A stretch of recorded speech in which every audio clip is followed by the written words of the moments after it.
একবার এক ছোট্ট গ্রামে একজন দরিদ্র কৃষক বাস করত।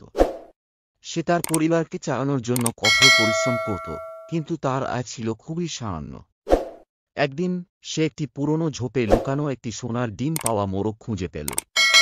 মোরগটি প্রতিদিন একটি করে সোনার ডিম দিত। কৃষক প্রথমে খুবই আনন্দিত হয়েছিল। প্রতিদিন সে একটি ডিম বাজারে বিক্রি করে অনেক টাকা উপার্জন করত। তার জীবন বদলে গেল এবং তার অর্থনৈতিক অবস্থাও ভালো হয়ে উঠল। কিন্তু কিছুদিন পর তার লোভ বাড়তে লাগল।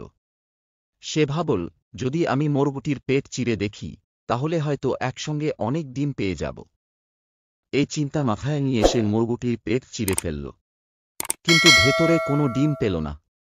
সে শুধু মোরগটিকে হারাল এবং তার সোনার ডিম পাওয়ার সুযোগও হারাল। শিক্ষণীয় বার্তা: লোভ করলে কখনো ভালো ফল পাওয়া যায় না।